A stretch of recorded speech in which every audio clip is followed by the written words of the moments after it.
happy Motivational Monday. So we're just going to cover a little bit on mental hygiene. So mental hygiene is just about maintaining yourself. As a person who suffers from mental health myself, I have had CBT before, and I've got a little handbag of tricks that I use to self-regulate. So at the moment, I'm not 100%, and I'm accepting that, and I'm putting it out there that I understand that right now seasonal things are January and February is not a good time of year. So what I do is I get up and I do my little list of things to keep me going. So one of them is to keep going. I know that overanalyzing how I'm feeling isn't going to help me. So I get up, I have a big glass of water. Sometimes I have a hot water with a bit of lemon in it. I will set out my objectives for the day, and sometimes they're just small objectives for me to be able to tick off, getting up being one of them. Clean my teeth, wash my face, and then obviously I've got things with the kids and stuff that I do, but little personal ones for me. So sometimes it will be to exercise, sometimes it will be to cook dinner that night, but make something really nice and something that I enjoy doing. It'll be to go for a run and listen to some music or a crime podcast in my head, all these things. So that's how I keep my head clean and functioning.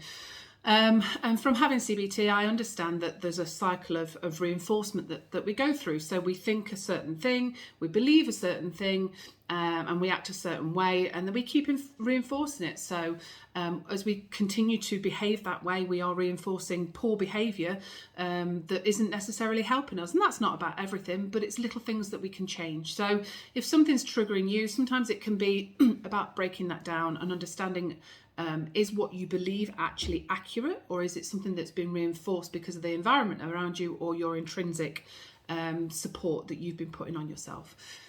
So can you break that cycle down to make you feel better? So whatever it's to do with, it's just about keeping it positive and understanding that we're here at the gym, we're here to help you. So should you have a bad day, you've always got the gym upstairs to be able to access. That's part of that. So you can always go up there, pop your head in and say hello. Let us see that you're there.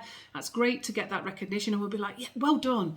But also if there's room that evening, if you've had a bad day and there's room that evening, pop on, go on to PT Minder, jump on and see if there's a session available, and maybe booking that random sporadic session will get you out the funk for that day, and you can end the day on a positive note with the endorphins. We all know those endorphins are wonderful afterwards. Maybe getting us in there sometimes is hard, but that sense of achievement and the endorphins afterwards is really good. So speak to us, utilise us, that's what we're here for. Understand that not everything needs overanalyzing, and sometimes it is just the way it is. And set yourself out some goals. Give yourself a focus throughout the day. Be kind to yourself. If you've had a tough few weeks, maybe set aside a day that the whole day is just for you, and you have a mental health day. You just sit there and don't necessarily overanalyze how you're feeling, but just do nice things for you. It's all really, really important to keep you going and to keep you happy. But like I said, we're always here to talk more. And if you want to reach out to me and drop me a text message at any point, then feel free to do so. I've been through a lot myself with mental health. I am on a good level at the moment of maintaining myself. I go up and down. But yeah, so anything we can do to help, but just make sure you start that day with that big glass of water and some a good outlook on your day ahead. Thank you. Bye-bye.